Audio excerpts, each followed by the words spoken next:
Saya tidak bosan-bosan cerita ini karena ini khazanah kita. Di kitab Nailul Ma'mul itu di kitab Usul Fikih. Saya berkali-kali cerita ini karena ini untuk menunjukkan bahwa Quran itu liqaumi ya'qilun, liqaumi yatafakkarun. Ada seorang kiai, seorang ustadz, kiai dulu. Kiai dulu itu emang orang soleh, alim terus jadi kiai. Kalau kiai sekarang tuh macam-macam, nganggur terus ingin jadi kiai. Terus daftar gitu. Ada lowongan di yayasan masuk ingin jadi ustadz karena dengar ada gajinya. Dulu tidak ada seperti itu udah. Makanya dulu itu kalau ustadz kiai pasti soleh karena dia alim terus ingin orang lain tuh mendapat ilmunya. Kalau sekarang nggak ada yayasan sehat, guru gajinya sekian. Yang nggak ingin jadi ustadz tuh daftar karena ada gaji. Apalagi ada kabar, ada gaji, ada mes, ada wah yang daftar banyak ya. Tapi mentalnya ada kiai sebetulnya. Ya kalau sampean tanya itu baik enggak Gus? Ya setengah baik.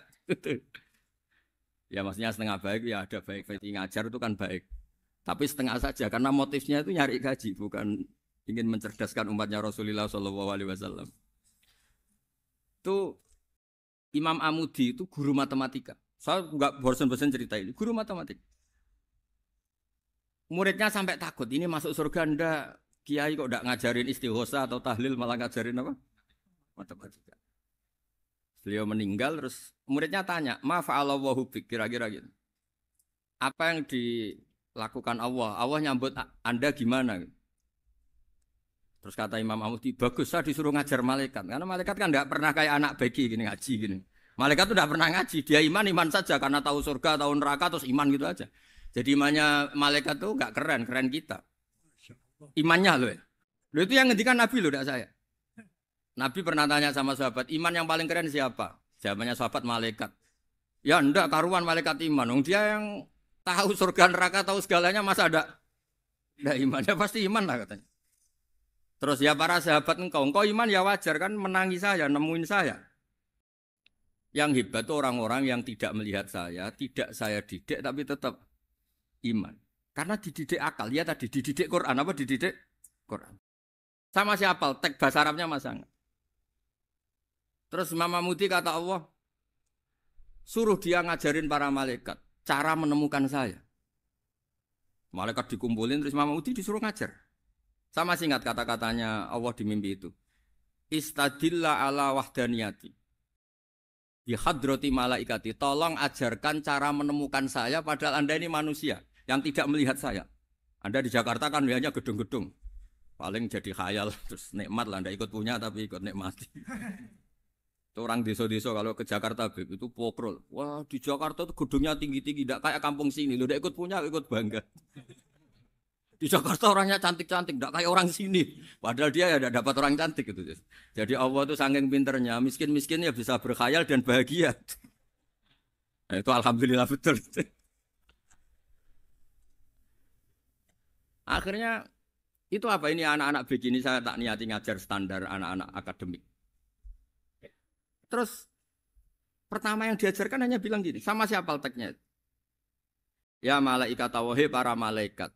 Terus beliau bilang, nisbatus naini wassalasah ila malanihayatalahu nisbatul far'i ilal asli. Angka itu jumlahnya berapapun 2, 3 sampai triliunan. Semuanya itu nisbatul far'i ilal asli. Binisbat ilal wahid nisbatul far'i ilal asli. Angka 2 ya cabangnya 1, 3 ya cabangnya 1, 1 triliun ya cabangnya 1. Tetap yang asal usul adalah angka 1. Itu nangis semua malaikat. Cara Jawa itu mandek man kowe iman kaya imanku. Makanya imannya umat Rasulullah Shallallahu Alaihi Wasallam itu PD-nya yakinnya kayak imannya malaikat. Kalau Tuhan itu 1. Karena angka agak bisa dimulai kecuali dengan angka 1. Makanya nisbatus naini wassalasah ila malani hayatalahu iku nisbatul far'i ilal asli. Semuanya itu nisbatnya cabang ke induk. Berarti semua alam raya ini tetap asal usulnya 1, yaitu qul huwallahu ahad. Nah, itu namanya akal. Umatnya Rasulullah itu ditinggali mukjizat akal lewat panduan Quran sehingga meskipun kita tidak menangi Rasulullah, tidak menangi sahabat, kita tidak tahu malaikat Jibril, tapi cara iman kita ini tidak kalah keren. Yakin hakul yakin. Terus kedua, gambar. Kamu gambar rumah, gambar hewan, gambar apa saja. Mesti dimulai satu titik. Entah gambar kamu bagus, entah jelek, tetap dimulai satu titik. Nah, titik ini namanya nuktotul wujud. Semua alam raya dimulai dari satu titik, yaitu nuktotil wujud.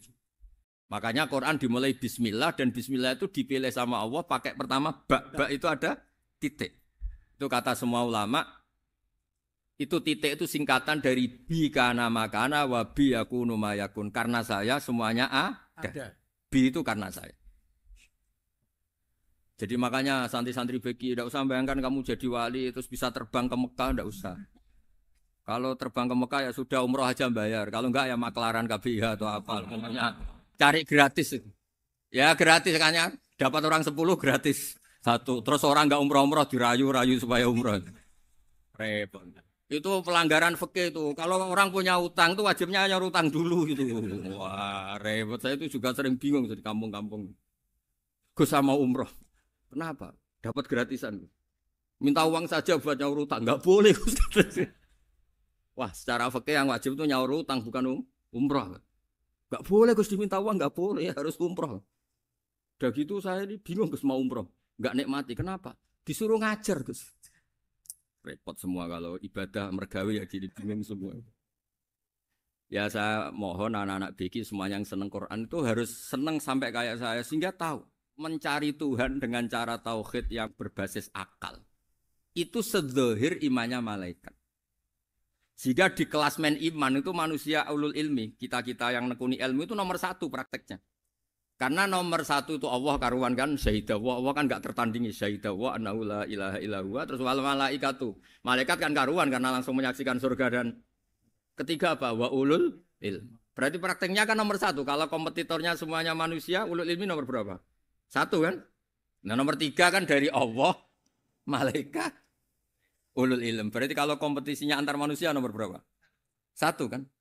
Nah kenapa ulul ilmi di nomor 3 kan tapi dari Allah, malaikat, ulul. Kerennya kayak apa? Karena cara iman ulul ilmi itu enggak ada ragunya sama sekali. Kamu ragu enggak kalau 2 itu cabang dari 1, asalnya 1? Enggak pernah kan ragu kan? Semua gambar seruat apapun dimulai dari 1 titik. Ragu enggak? Enggak kan?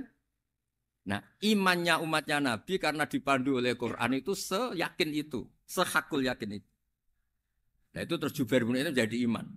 Am khuliqu min ghairi syai'in am humul khaliq. Terus kata Allah lagi, kalau kamu tidak percaya saya yang bikin langit bumi ya gampang dong, kamu saja yang ngomong kalau kamu yang bikin. Paling orang sepakat kamu stres. Terus hanya ayat gitu, am khalaqus samawati wal ardh. Kalau kamu tidak yakin Allah yang bikin, ya silakan Anda klaim saja kalau kamu yang bikin langit bumi. Bala yukinun. Kamu juga gak mau kan dibilang stres. Ya, ini ngaji ilmu dulu, nanti bagian terakhir ijazah. Bismillahirrahmanirrahim. Ini riwayatul Bukhari. Haddatsana Abdullah bin Yusuf, haddatsana Les, haddatsana Sa'id al-Maqburi an-Nabi Hurairah radhiyallahu anhu qala an-Nabi sallallahu alaihi wasallam. Ma minal anbiya'i nabiyyun illa qad u'tiya minal ayat ma mithluhu amana alaihil bashar. Wa innama kana alladhi utituhu wahyan awhahu wa ilayya fa arju an akuna aktsarahum tabi'an yaumal qiyamah. Dados kita tahu semua nabi itu punya mukjizat. Ya, semua nabi itu punya apa? Mukjizat.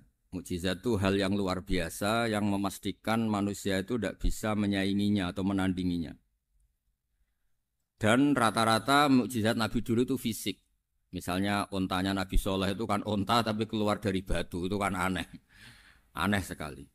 Atau tongkat Nabi Musa bisa simsalabim mengeringkan laut apa? Merah.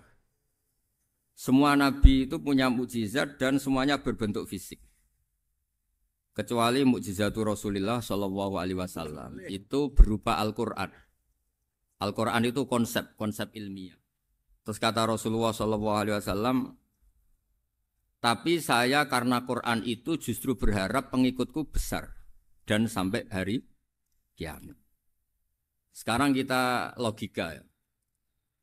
Andaikan kamu punya tongkatnya Nabi Musa, kalau kamu suka uang, kepikirannya dijual apa dipakai? Kalau kamu suka uang, dipakai.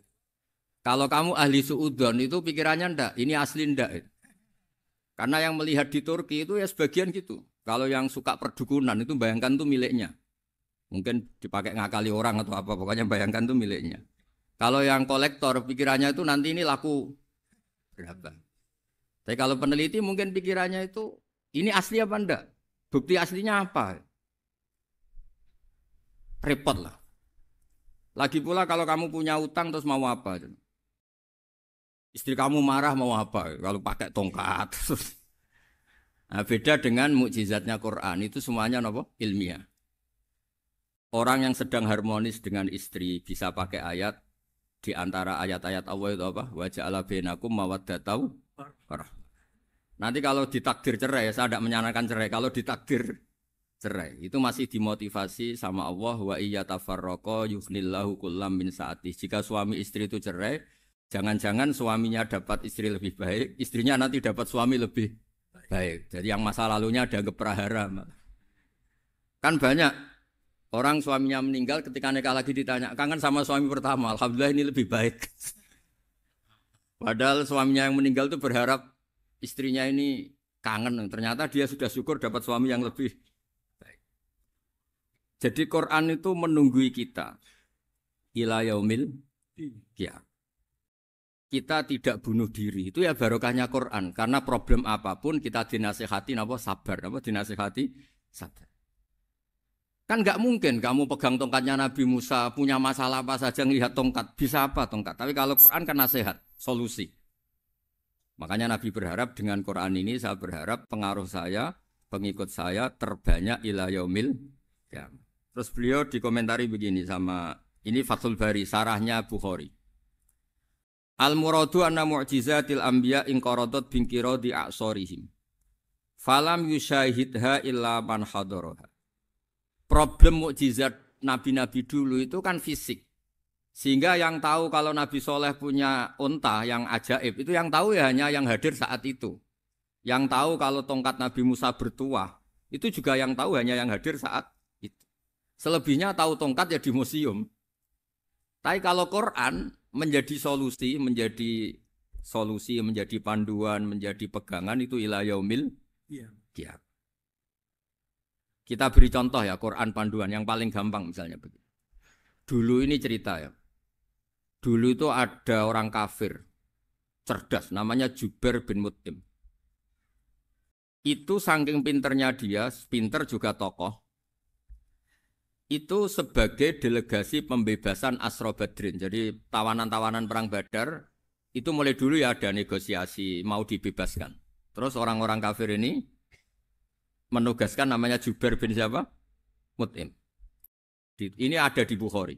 Karena ini ngaji di Jakarta. Kalau orang nggak tahu hadis juga tanya ini sahih ndak gitu. Wong nggak tahu kok tanya itu aneh-aneh. Padahal kalau dibodoni itu ya nggak tahu. Tapi ya tetap tanya, hadisnya ini sahih ndak? Ini kata kiai apa kata nabi ini? Memangnya kata nabi kamu dengar kan ya lewat kiai. Setelah itu Jubair itu datang ke Medina. Dengerin, datang ke mana? Medina. Kemudian dengar Nabi baca Wattur pas sholat maghrib. Jubair karena Nabi dulu gak ada hotel, gak ada pondok ya. Pondoknya Nabi hanya sufah itu.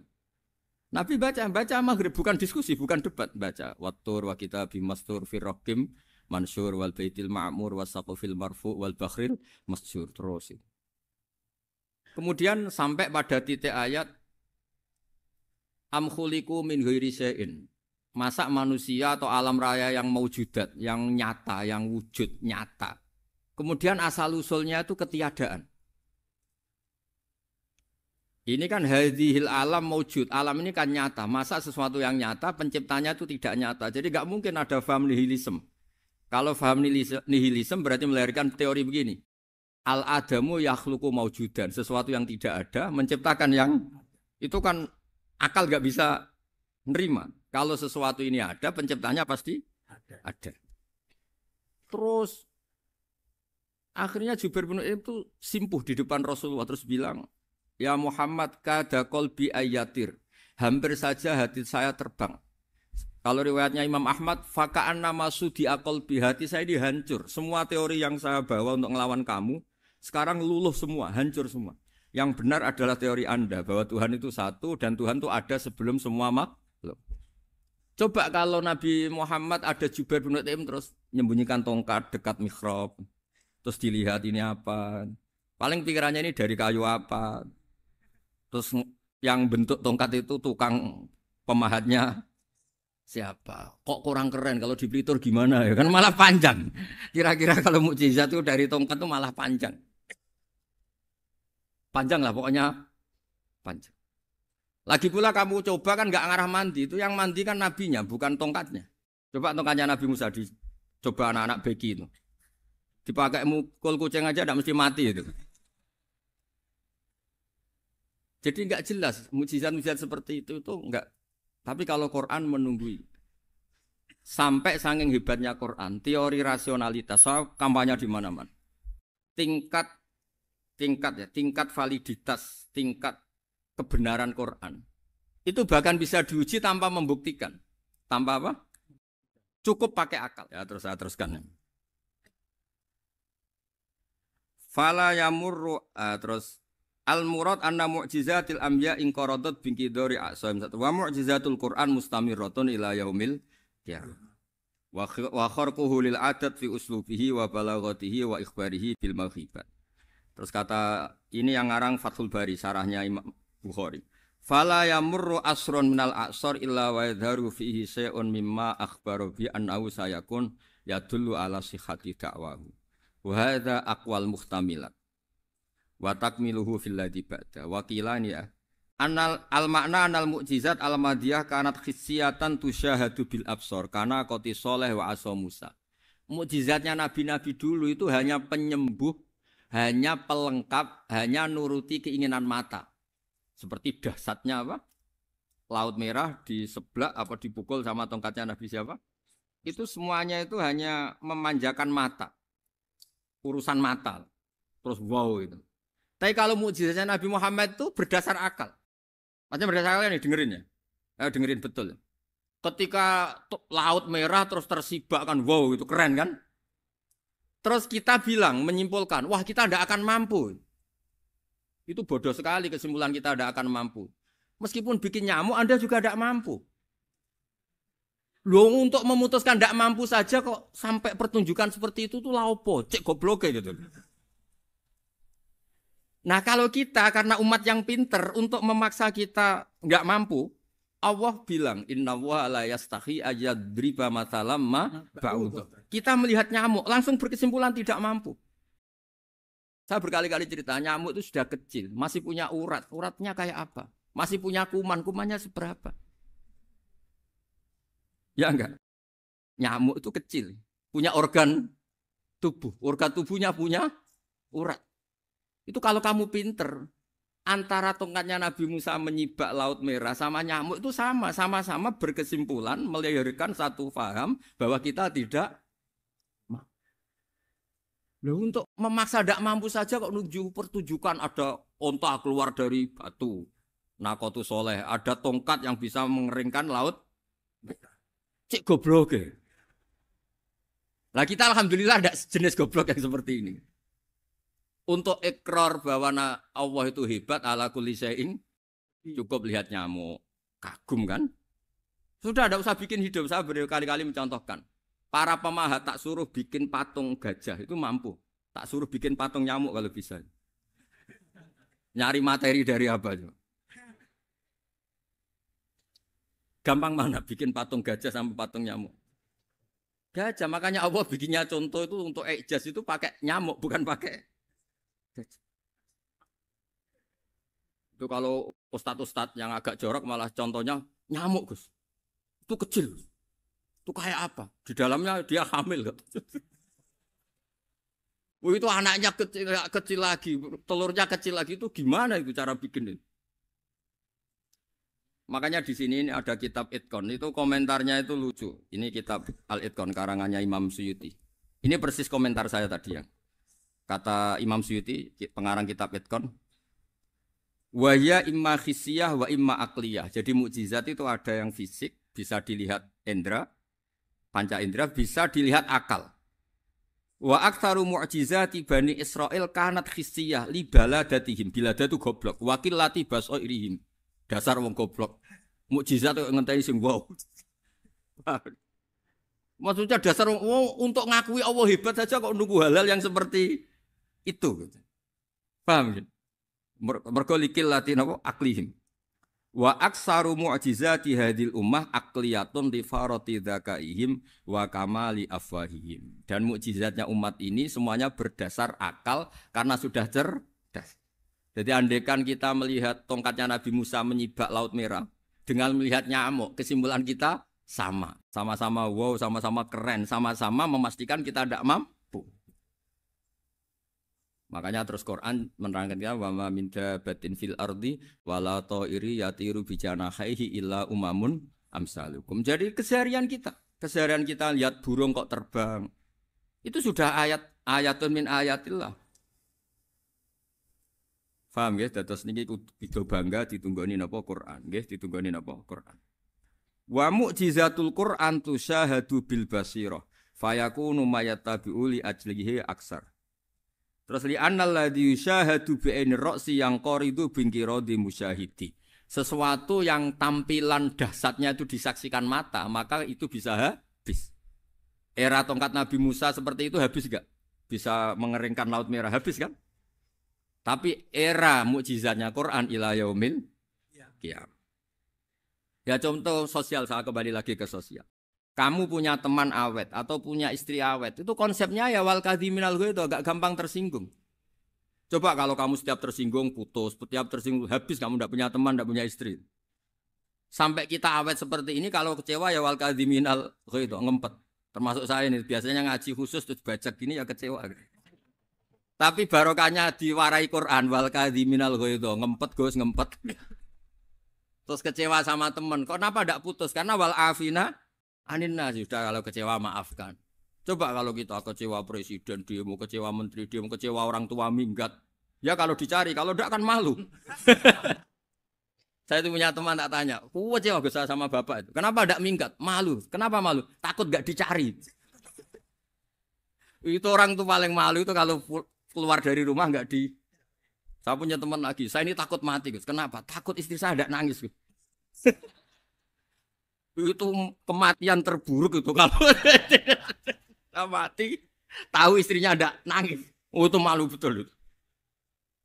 Makanya jangan mati, pokoknya pastikan orang sekeliling Anda nangis itu baru berani mati, kalau enggak jangan.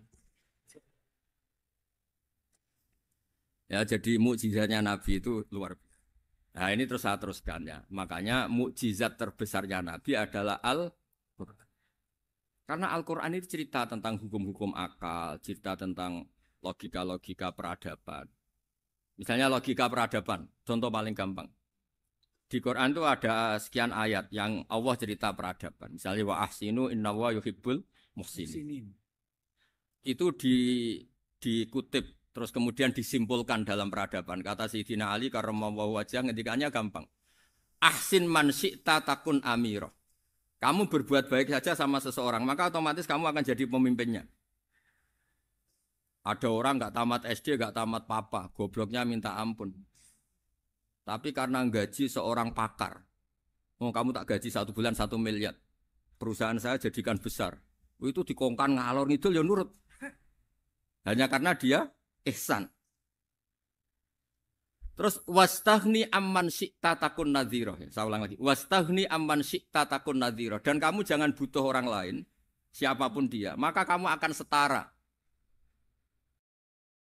Misalnya ada menteri orang antri mau salim, tapi kamu tidak butuh kan tenang saja.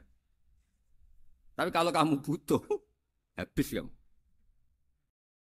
Ya kan? Kamu tidak butuh seseorang, maka kamu posisinya akan setara. Kamu harus sopan karena punya utang jasa. Kalau nggak punya apa-apa kan setara. Ya enggak? Misalnya kamu jajar rektor atau jajar menteri, jajar apa saja. Kalau kamu tidak punya utang kan, kamu jajar menteri tidak punya utang. Sama jajar satpam tapi punya utang, takut mana?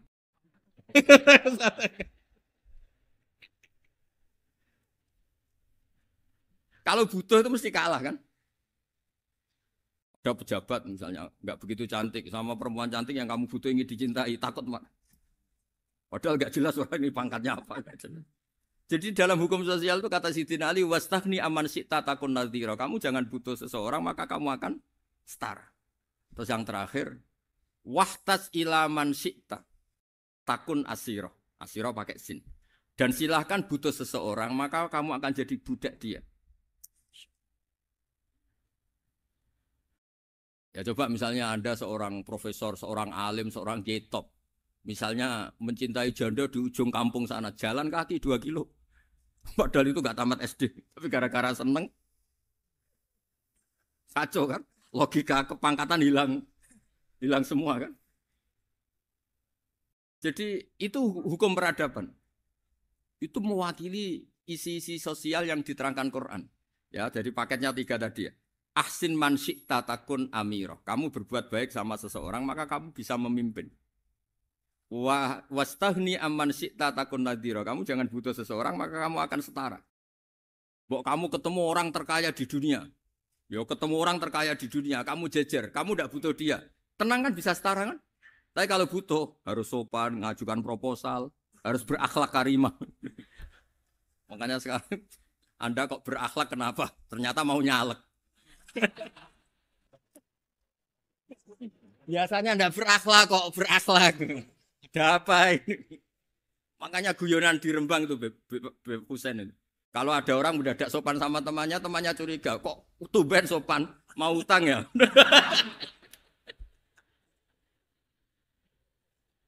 Zaman akhir itu kacau.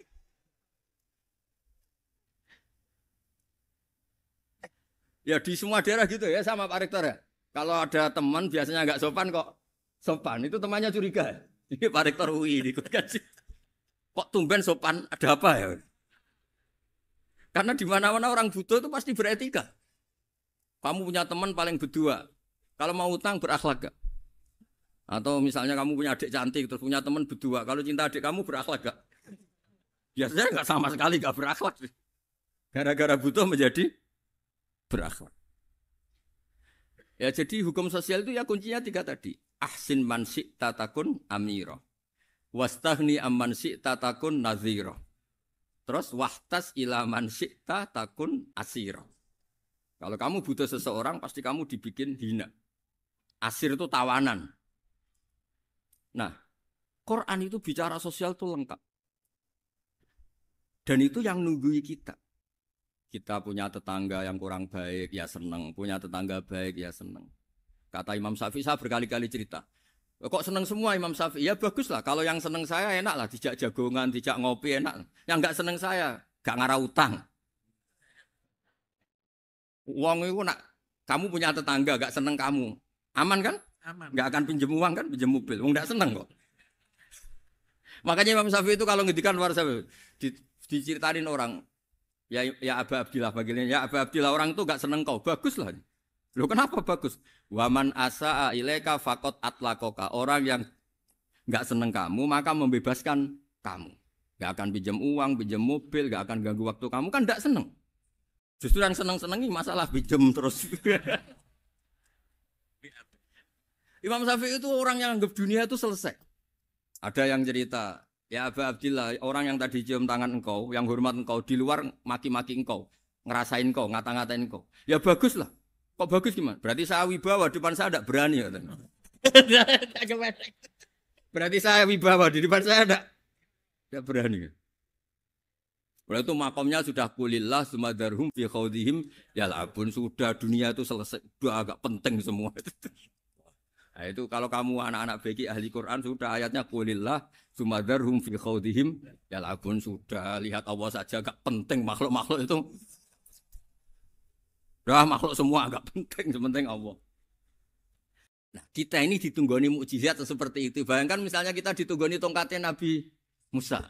Saya ngajar di sini terus ini tongkat. Terus nanti yang tanya, Gus itu kayu apa, Gus? Nanti yang kolektor tanya itu harganya berapa, Gus? Ruwet apa? Terus yang ahli suudon itu asli enggak, Gus? Wah. Yang ahli suudon kan mesti tanyanya gitu, itu asli enggak, Gus? Repot pokoknya. Tapi kalau Quran kan jelas. Napa?